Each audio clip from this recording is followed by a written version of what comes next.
Bismillahirrahmanirrahim. Assalamualaikum warahmatullahi wabarakatuh.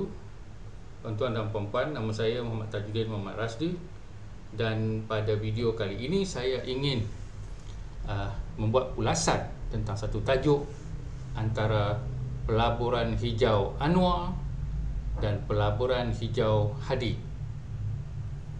Jadi kisahnya adalah bahawa Anwar Ibrahim telah mendapat pelaburan daripada syarikat Geely yang mengambil alih Proton, iaitu sebuah syarikat kereta yang besar di dunia, dan nilai pelaburannya adalah 45 bilion ringgit dan akan dibina kilang kenderaan elektrik di Tanjung Malik. Jadi di sini kita lihat bahawa untuk kita berkembang sebagai sebuah negara yang aman, damai dan juga harmoni, maka kita harus mempunyai ekonomi yang sihat.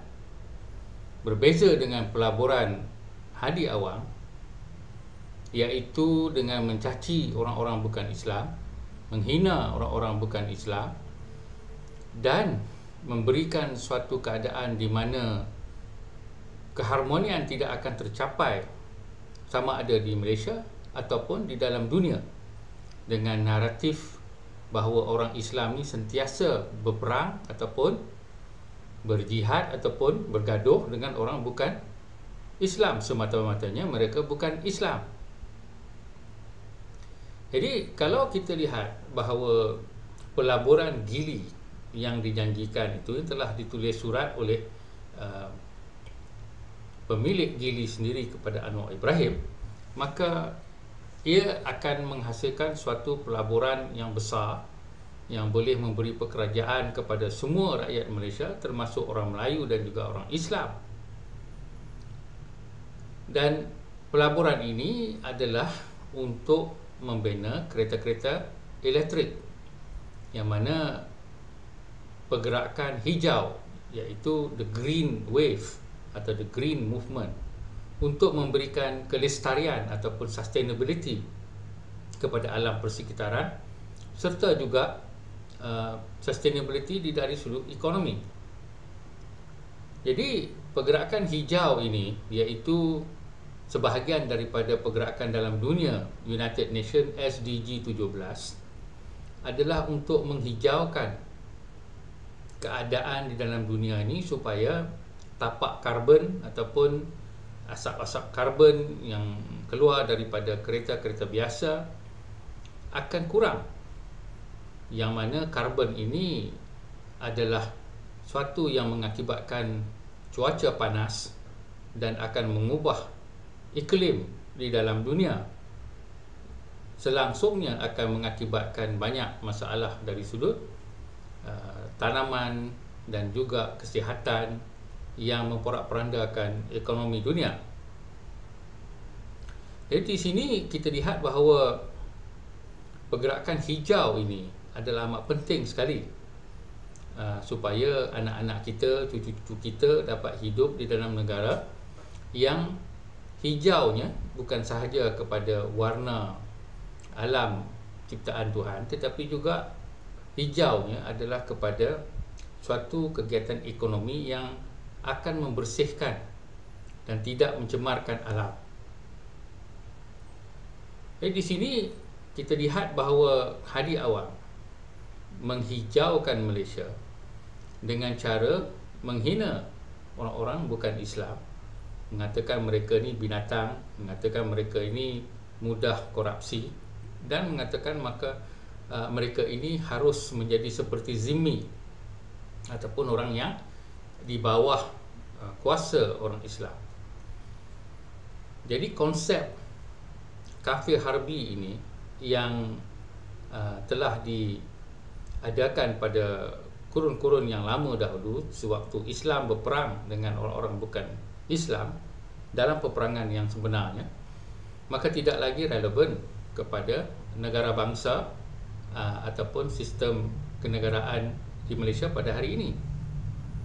Jadi untuk kita menyediakan peluang pekerjaan, peluang karya, peluang kerjaya bagi anak-anak muda, maka haruslah kita berbaik-baik dengan semua orang. Bukan maksudnya kita nak bagi kepala, tetapi kita harus mempunyai satu gandengan strategik dari sudut ekonomi, dari sudut politik dan dari sudut intelektual, supaya kita dapat berkembang. Kalau kita asyik mengeji, mengecam, mencaci, menghina, maka kita tidak akan belajar luar daripada kepompong apa yang kita kata ilmu Melayu dan ilmu Islam yang cetek yang kita pelajari sekarang. Jadi di sini kita lihat perbezaan antara Islam Madani Anwar Ibrahim dan Islam Hadi yang dikatakan hijau. Sebenarnya kalau nak tahu bahawa Rasulullah SAW bukan suka kepada warna hijau semata-matanya hijau, sebab semua orang Arab pada ketika itu suka kepada warna hijau, iaitu dia adalah warna alam ciptaan Tuhan, pokok, rumput dan sebagainya. Di negara Saudi ataupun Saudi Arabia tu tidak banyak tumbuh-tumbuhan kerana mempunyai padang pasir yang luas, maka sudah tentulah orang semua suka kepada warna hijau. Orang bukan Islam pun suka hijau, orang Kristian pun suka hijau, orang Yahudi pun suka hijau, semua suka hijau. Jadi hijau yang diwarnakan kepada bendera PAS tu bukan melambang kepada Islam. Ini adalah pemikiran yang cukup cetek. Jadi gelombang hijau yang kita kata kepada kelestarian ini adalah menghijaukan persekitaran dari konsep untuk menyucikannya daripada pencemaran alam. Jadi itulah yang saya ingin sampaikan kepada orang-orang muda dan juga rakyat Malaysia, terutama orang Melayu, bahawa untuk kita maju ke depan, kita pasti mempunyai ekonomi yang kukuh, ekonomi yang hijau, ekonomi yang tidak mencemarkan alam.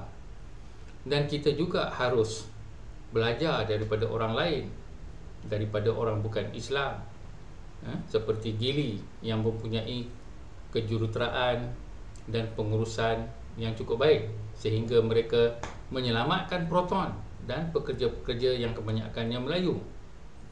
Kalau ditinggalkan kepada pentadbiran atau pengurusan dulu, maka alamat hilanglah kerja semua pekerja-pekerja proton ini.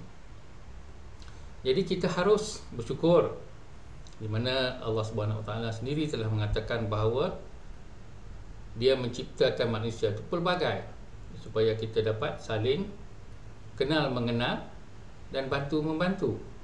Sebab kita semua ni adalah manusia. Kalau kita kata kita boleh hidup dengan bangsa kita saja, dengan agama kita saja, maka kita menjadi satu masyarakat yang agak bongkak. Dan kebongkakan ini boleh menjadi satu aspek yang menjatuhkan kita.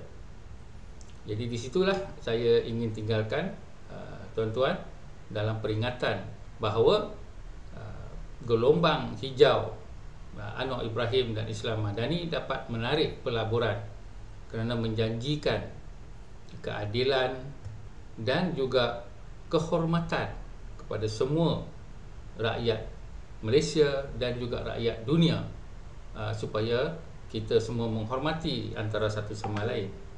Berbanding dengan kehijauan Hadi Awang yang lebih menghina orang-orang bukan Islam, tidak memberi penghormatan dan juga tidak menyamakan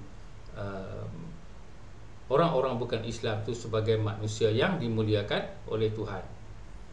Jadi di situ yang dapat saya pesankan. Assalamualaikum warahmatullahi wabarakatuh.